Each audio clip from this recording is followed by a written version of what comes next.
Hey now, what's going on? What's going on? It's the Green Okie back at you again with another video breakdown.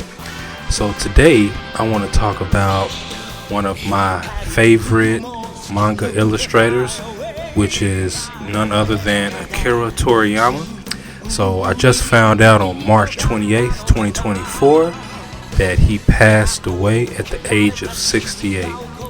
And me personally, I was taken aback by this news, and I just really wanted to talk about how I felt and some of the life lessons I've learned while watching Dragon Ball Z. So I just want to go into it today. So here we go. So growing up as a young boy, I wasn't too keen on trying different types of foods. You know, for me, pretty much it was going to be a hamburger or a taco, maybe some pizza, something like that.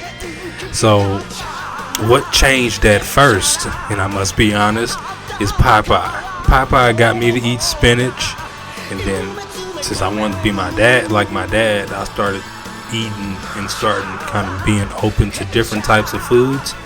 But it was really Goku who got me to eat everything and to finish my whole meals. So whenever I was watching Dragon Ball Z, he would always come out with this big smorgasbord of food. It'd have like this giant fish, and it'd have all these sushi bowls and all of these rice bowls, and Goku would go through each of them and he would just knock them on down, and I'll be like, man, how come this person ain't just big backing it up, and it would always be amazing to me, just seeing how much food he couldn't consume. But kind of what I learned from here is that, no matter how big your dish is or how much food you got on your plate, how many problems, which could be, a metaphor for how many problems are in front of you, you always finish your meals, right?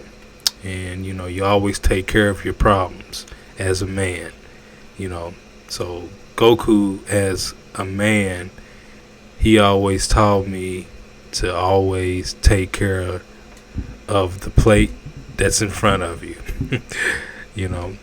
Always finish your meals.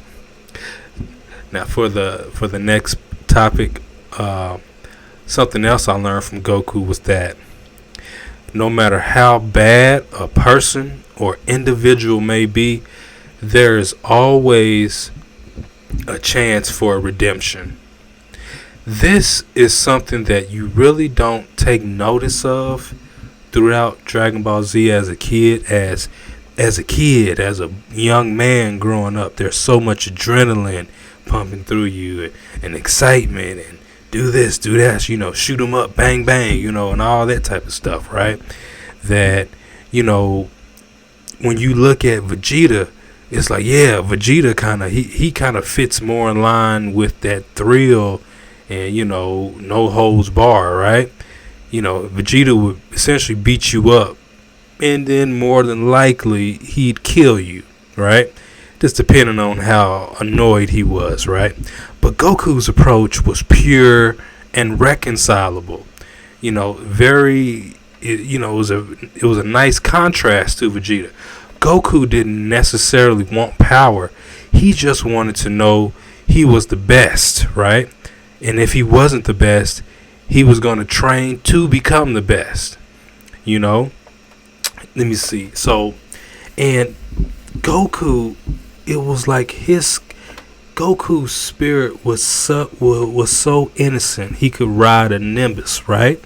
And Goku also, he showed great levels of humanitarianism, which I don't think is talked about enough today, as we don't really see that type of character arc in a person, or just character period, in today. I don't even think a lot of kids watch cartoons nowadays, but that's another video.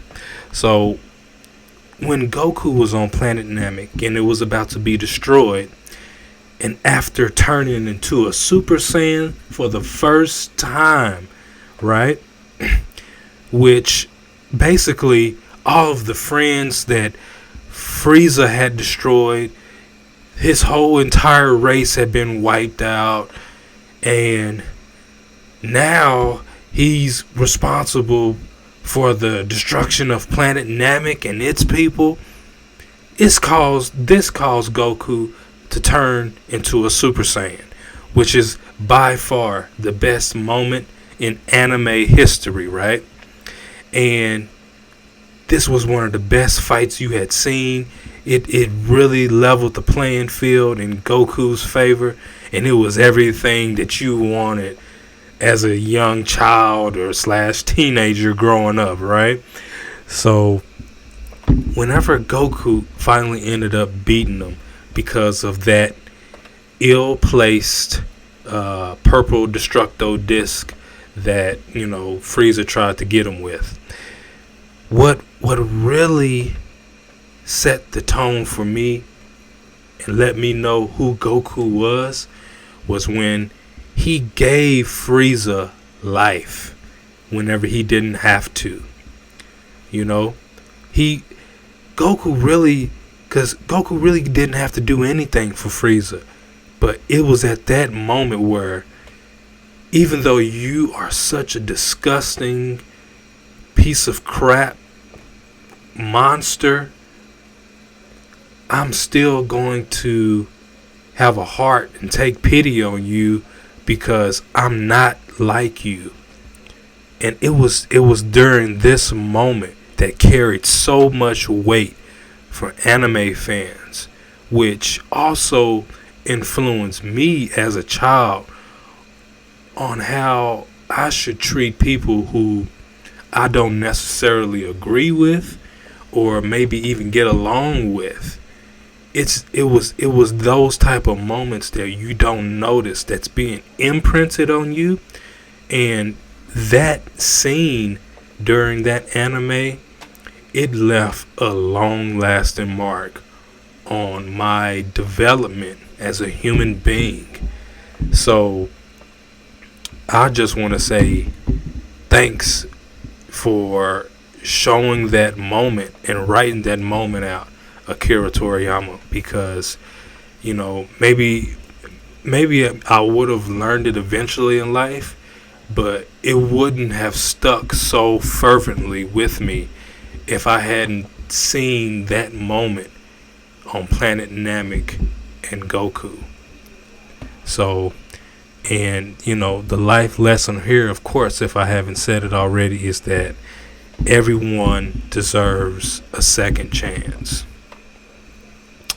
Now, however, I'm going to follow up with something too, though, because I learned something else. As everyone needs a second chance or deserves a second chance, what I also learned is that not everybody needs to be saved. For example, let's just say Goku went back and tried to, after he blasted Frieza for trying to revive him or whatever, let's say he went back and tried to still save Frieza. Not only would have Goku blown up, but but the whole planet, right? It would have destroyed everything, So Goku would have lost his whole life if he just would have kept trying and trying and trying to save this person, right? And I think it's like that in life. Sometimes you already know a person doesn't need any more of your attention, but you still help anyway, right? And then you know what? That person ends up stabbing you in the back as soon as you help them. Or, that person ends up just being so ungrateful. And what I learned from whenever Frieza ended up killing him was that that's basically what life ends up doing to that person you try to help.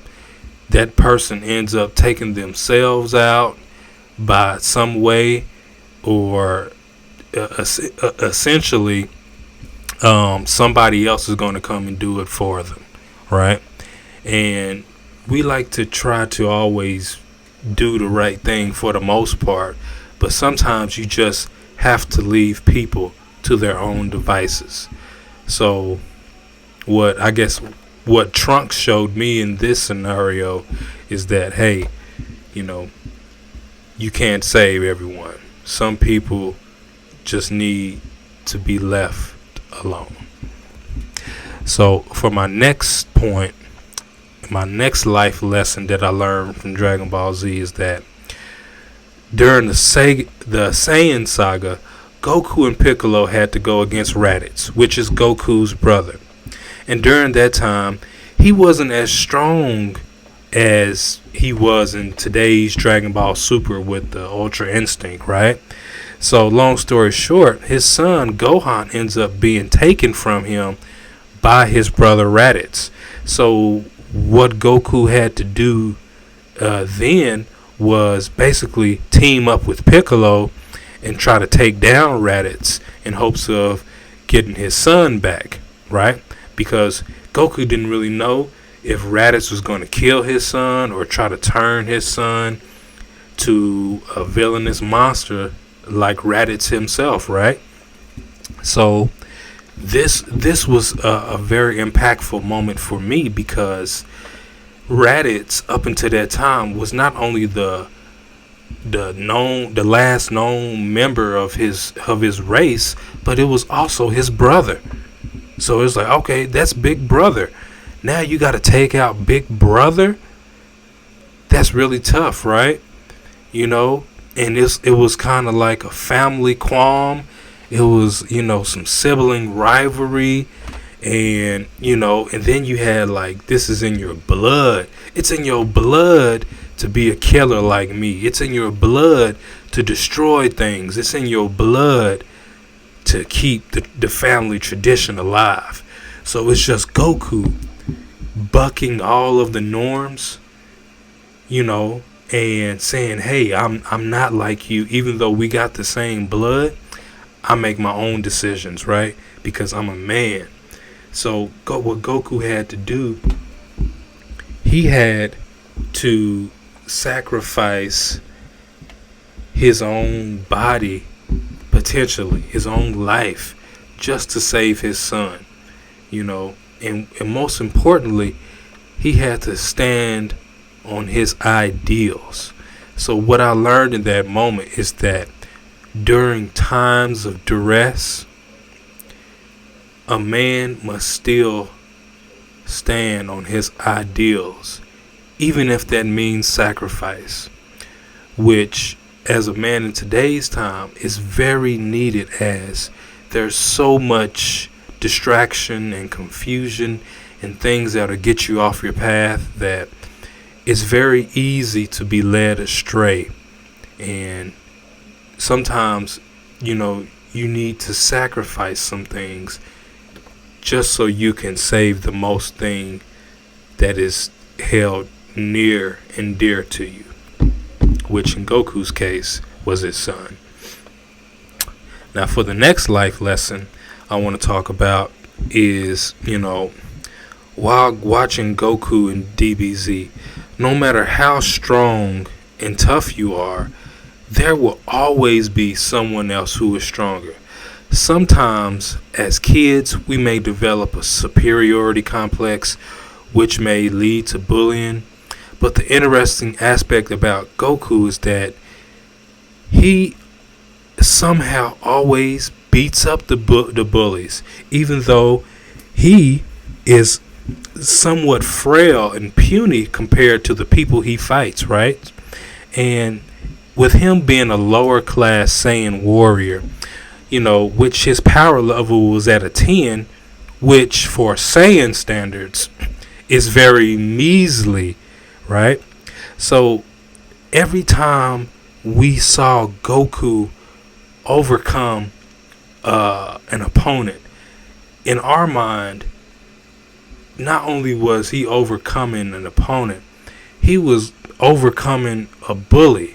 Maybe you had a bully at your school, or maybe you had somebody who messed with you, and by seeing Goku work hard and beat that bully up or that villain up, it inspired you to always keep that that humility about yourself. So just watching the whole series of Dragon Ball Z, there was this overarching theme of humility, that you may seem like you're stronger than me, and you actually may be, but that doesn't mean that at the right moment I can catch you slipping and I'll win the fight. And life is like that. At any given moment, you can slip up and someone who you may deem as lesser may get the better advantage of you. So in this section, I just want to say what I learned from Goku about being a man is to always be humble. So in my last point, which, there's many things I've learned from Dragon Ball Z, but I'm just giving a couple here, is the Spirit Bomb, right? Spirit Bomb, right? In contrast to Vegeta doesn't really have a move where he can just kind of ask the whole world or the whole universe for all of their powers and stuff like that. And you see, Goku didn't necessarily ask for help all of the time, but when he did, it usually resulted in a Spirit Bomb or a fusion, right? So we as men, even when we are lost in a grocery store, Walmart, Target, shopping, or whatever we may doing, we seldom ask for help, right? I guess it's just a man thing. So we may ask for help only as like a last resort. But what I learned humbly from Goku during his adventures is that it's okay to ask for help, and it's okay to not be enough at that time. It's okay to seek out help and advice from others. It's just okay to team up. It's okay to do those things. I think some of the greatest battles, such as whenever he fought Janemba, he had to fuse, and whenever he fought Hirudegarn, he had to ask for help from the people. And whenever he fought Frieza, I know he didn't get the Spirit Bomb off, but he at least asked for help and everything, and he even gave it to Krillin, right? But the whole thing is that having friends and having friends that you can confide in was something that I learned that helped me, is that it's okay to not be the strongest all the time, and it's okay to really ask somebody who's stronger than you. So as a man, that's my last life lesson that I learned from Dragon Ball Z.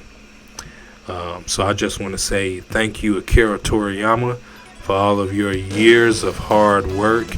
And I just want to say thank you to the whole Dragon Ball Z staff and community for, always watching in full and creating all these great memories for us Dragon Ball Z fans. They really left they really left a footprint on my consciousness as a human being. Without Dragon Ball Z, I don't think I'd be half the man that I am today. So once again, thanks Akira Toriyama, and rest in peace. Thanks. Bye.